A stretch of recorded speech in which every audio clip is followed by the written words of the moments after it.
The need for a journal has never been so paramount like it has now. You may be saying, I'm not someone like Marcus Aurelius, I'm not Steve Jobs or a Fortune 500 CEO, or heck, a high performer. Why would I need a journal? Everyone can benefit from a journal, and I'll explain why. Journaling is a practice or a habit that has been done since the dawn of time.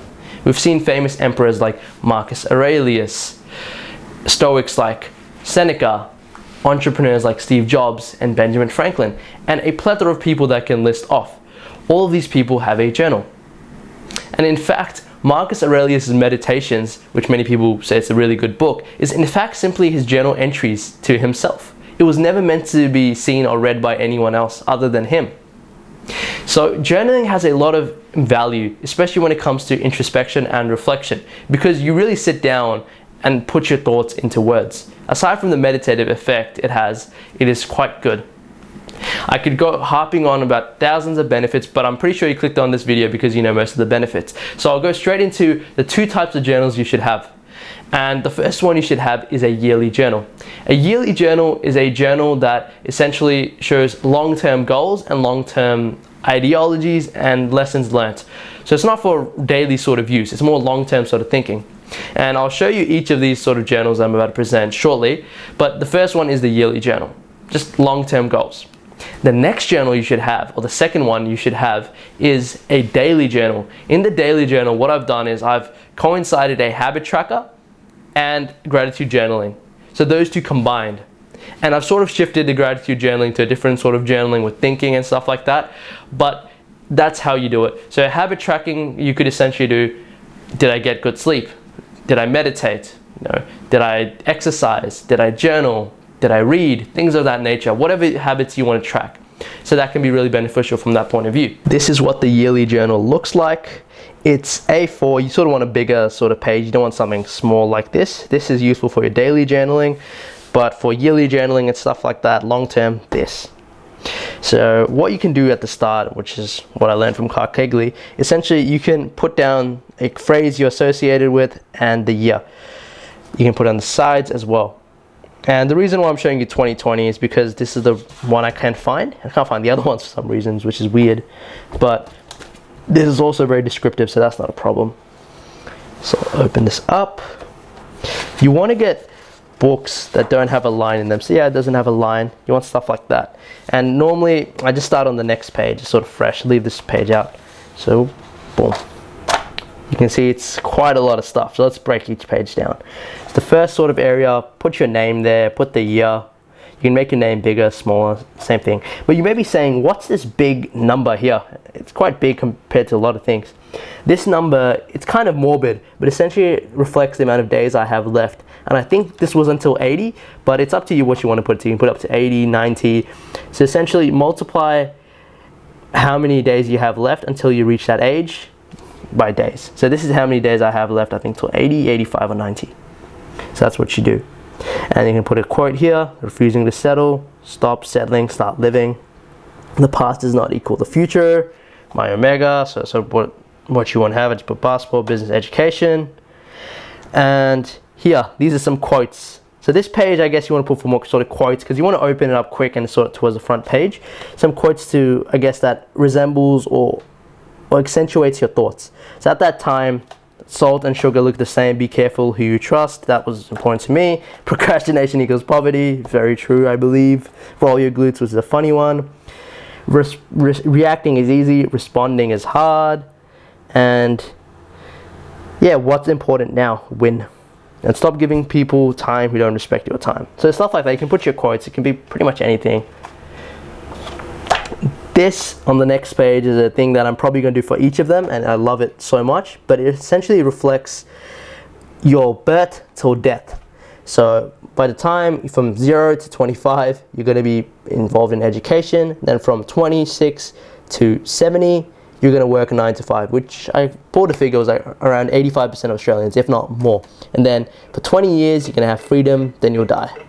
So I don't want to live that life, and I assume most people don't, especially watching this content, but it's really good to get this, I guess, visualized on paper so you can really see how much time you truly have.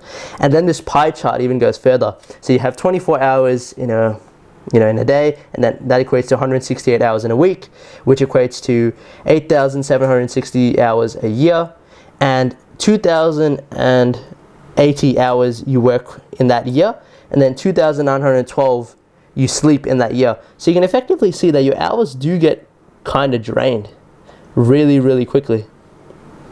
So it equates around 62%, and then you're left with 38%. And that excludes commuting, gym time, relationships, just relaxing, just stuff you want to do on your own. So this is, I believe, something that I want you guys to include in your journal as well, because it really gives you perspective on time, because time is something we don't really have as much. So it's important we act with urgency. Moving on below, these are some questions I thought I'd just add in if I'm sort of doing stuff. It gets me into the state of, I guess, logical thinking a lot more, rather than reacting emotionally. So questions like, what advice would I give to someone else in my position? That way you're sort of neutral. And what is the worst possible scenario? Can you live with it? And what would the highest version of myself do in this moment? So these sort of questions, I don't literally ask them all the time, but over the time I sort of did ask these questions. So like I iterated before, it's the whole point of this yearly journal. It's like, you do what you want to do. You can, if you don't like this, don't add it. If you like something like this, then add it. That's the whole point.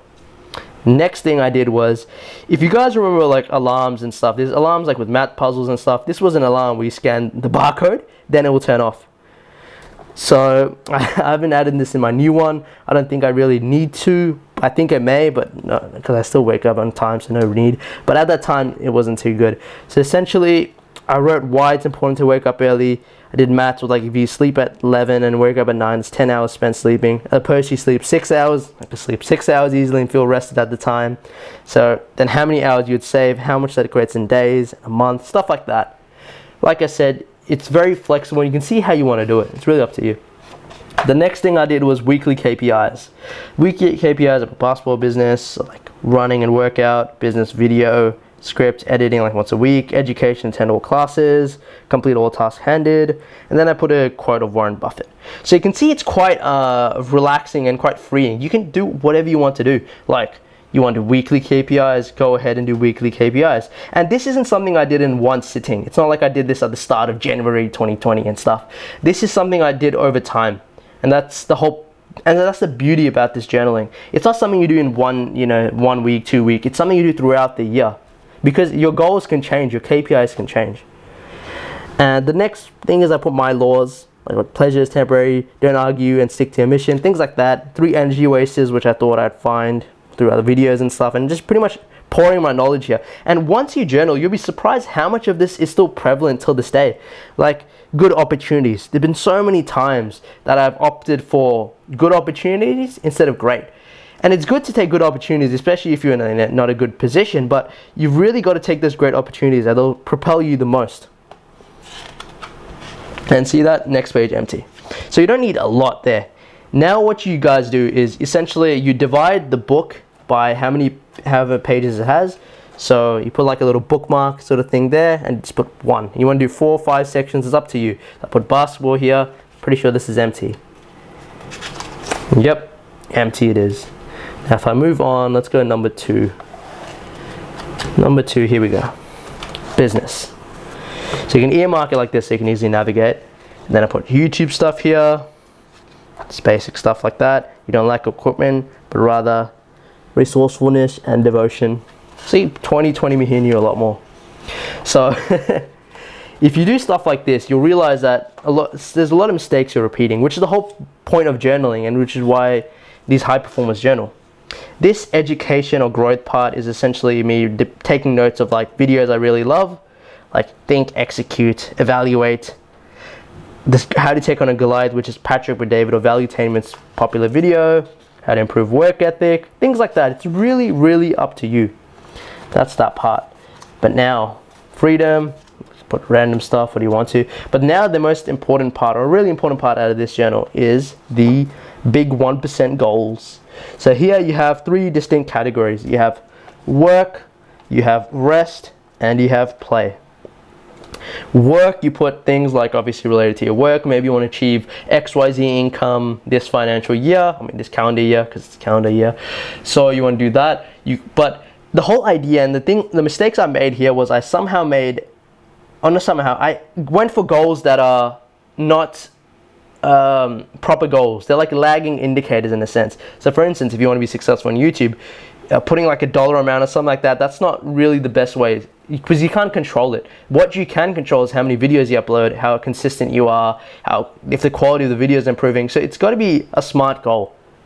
So that's what you put in. Work. Rest, normally put like your fitness goals and stuff. Some things you want to try, maybe want to like go do this type of cooking, do this sort of thing. And you can also put challenges like I have put here, like CompTIA. I should tick that off. I've got that set and stuff.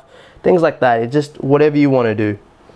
And in play, you can see I didn't have much play. Just Tough Mudder and Outdoor Cinema. I'll show you my current journal as well, just to see how much I've changed it. But yeah, it's gonna be crazy. But yeah, this is the whole journal, and you can see it's quite open-ended, and it's really how you want to do it, which is the beauty. You decide how much you want to use it. You don't have to use it much. Like, see, I didn't use this much, but compared to my little journal, you can see, yeah, I use this a lot. So that's what I'm trying to say. But it's still good to see your goals from a bigger sort of perspective. Now I'll quickly just show you my new one, but I'll blur out the goals obviously, but I'll show you how I've set it up. So this is my journal yearly journal for 2023. I'll quickly just go over this, as I've already touched on the 2020 journal. It's not too distinct from that, but you can see the principles I've upheld. There's no lines or anything. It's a clear page, and I always start off with the second page. So you can see my name is a lot bigger here. Myogema. YouTube is something I really want to work on this year. And then I put the days, but I pulled it till I turn 100. And I think, because the average person is 75, and I know I keep working on myself so I live 100. But put whatever you want to do. And you can see it's not a lot, it's not really filled out right now, but that's the whole point. It fills out throughout the time, throughout the year. And I put a quote from Aristotle and Myron Gaines. This sort of illustration, I just made this a bit bigger, and same thing, because it really is important, and people don't grasp this. And then I made like the self-development, I guess, mind map. It's got money, freedom, confidence, growth, looks, grooming. What's that? I can't even read some of this. Adventure, accolades, status. So it's up to you how you want to do it. Like I said, so it's a perfect example. I haven't sectioned off like I told you guys, and you can even see the side. I haven't written it yet, like how you can write it. So I'll do that stuff over time. Probably do it after this video. But I haven't earmarked any sort of sections. So that's the whole point. It's meant to be flexible and free. Now this one's a much bigger book, but I'll go back to the last page so I can show you my work, rest, and play, which will be blurred, funny enough. But yeah, you can see my work is blurred, hopefully.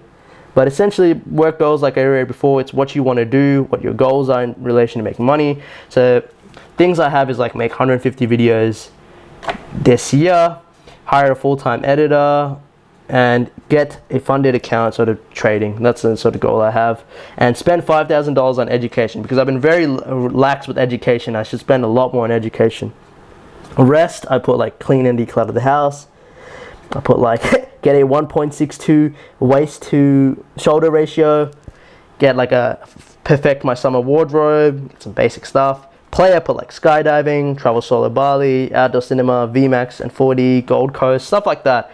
So obviously this will be ever listing. It's not something you have to hit, all these sort of things. Like, obviously I will hit them because I'm working towards that, but it's not like a serious hit that or hit that, you know, it's all done. So hopefully this has given you a good idea on the yearly journal, and I'm still obviously working through it. I haven't written on the side as well. And now I'll move on to the short time or the daily journal. So this is the daily journal. Let's get straight into it. So what I've done, I'll just blur some stuff out if I have to. But essentially, yeah. So I started this off with a February review. There was an older journal I can't find, but essentially I completed the month. So what I do is I do a review of each month. I do the percentage of how much habit was completed out of the days, and then I sort of essentially review and sort of give myself tips on what to do. And then you can see these are the habits at the top, and then I start my journal entries. You can see March was not good, and you can see this over time. And where do I move on to? Let's move on to somewhere here. So you can see July habit tracker, ideal schedule. Pretty much what I write here is record videos, but where I suggest most people to start is essentially start with what you're grateful for, then sort of talk about problems you have in your life or just situations you have, because you can really think. And you can see how consistent I have, like the journals, it looks filled out because it is pretty filled out, but now I'll go into this one, the ones that I've been using now. So let's go through December. So you can see I have this. This is November. See that? Oh no, actually no. That's 11. Yeah, 11 I started here. So it's a bit more consistent, and that's the biggest beauty. When you start doing this, you see how consistent you are. So look at this. This was a big thing. So YouTube, see how I slacked off on YouTube so much here, so I highlighted it. But with this, you can audit where you're going. And you can put your habits, like I put here, I put meditation, another habit there, exercise, journal, YouTube, studying.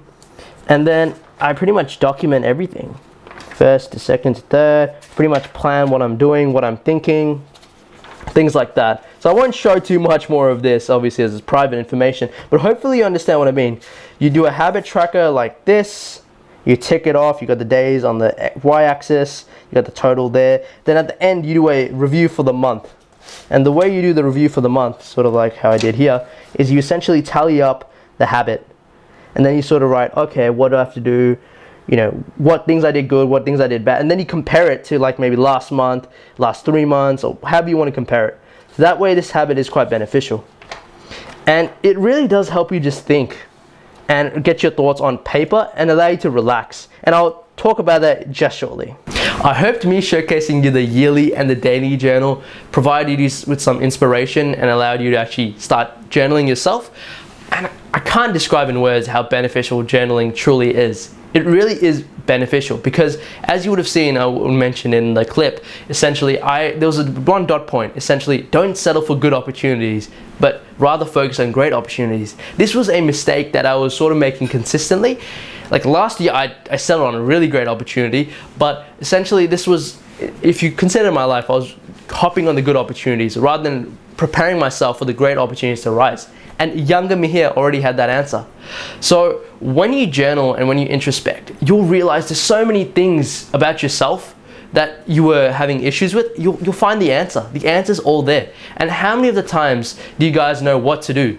Like even watching this sort of video, sort of educational learning, but most of the times you know what to do. You know you need to eat right. You know generally what food you should eat. You generally have all the education inside of you. You just need to extrapolate it and act on it.